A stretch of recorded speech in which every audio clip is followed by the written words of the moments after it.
আজ হচ্ছে আমার মেয়ের শেষ পরীক্ষা, মানে লেখা পরীক্ষা অনেক দিন আগেই শেষ হয়ে গেছে।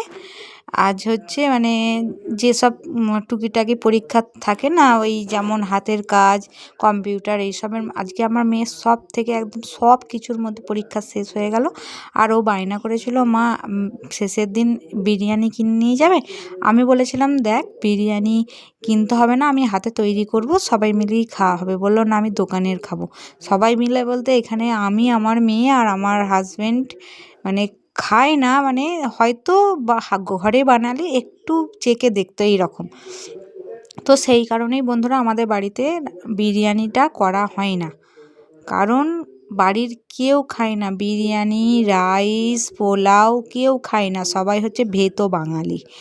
তো ভাত, মাছ, ডাল, তরকারি হলেই এদের চলে যায়। তো সেই কারণে না আমাদের বাড়িতে এই বিরিয়ানি, পোলাও, রাইস এইগুলো শখ গেলেও করা যায় না।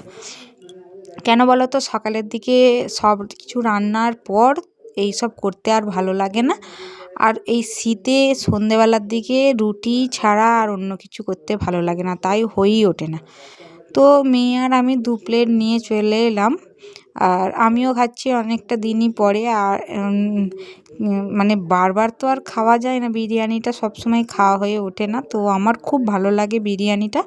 তো আমাদের এখানে যে দোকানগুলোতে না অত সুন্দরভাবে বিরিয়ানি তৈরি করে না। বিরিয়ানি তৈরি করে চুঁচুড়ার দিকে, তো চুঁচুড়ার দিকে তো আমি তো যাই না। আর আমার হাজব্যান্ড রাত্রিবেলা এমন টাইমে আসে বিরিয়ানি, তখন দোকান বন্ধ হয়ে যায়। তো সেই কারণে ও আনতে পারে না। তো কী আর করা যাবে, বাড়িতেও বানানো হয় না, দোকান থেকে বানানো, ওই জন্যে খাওয়া হয় না, ওই ডাল ভাত মাছ তরকারিই খাওয়া হয়। তো আজকে ফাইনালি বিরিয়ানি নিয়ে এলাম আর খেতে বসে গেছি। বিরিয়ানি তো কার কার ফেভারিট তোমরা কিন্তু সবাই জানাবে, কমেন্ট করবে কার বেশি ভালো লাগে।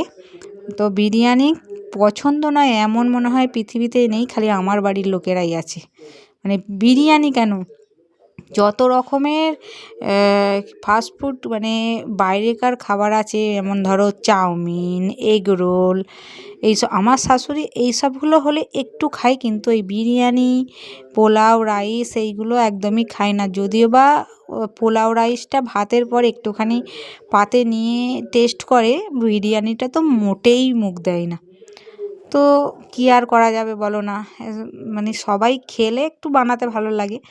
এবার কি ডবল করে খাটুনি না বলো না, যারা এই বিরিয়ানি, রাইস, পোলাও এইসব করে না তারাই জানে এই ডবল করে খাটুনি। সবাই বাড়ির মধ্যে সবাই যদি খায় না, বানাতেও খুব ভালো লাগে। আর আমি দেখো খানিকটা বিরিয়ানি ইটিং শো করতে বসে গেছি তোমাদের সঙ্গে কথা বলতে বলতে। তো মনে হলো আজকে, তো চলো সব বিরিয়ানির মানে প্রথম থেকে শেষ পর্যন্ত পুরোই ভিডিওটা বানিয়ে নিই।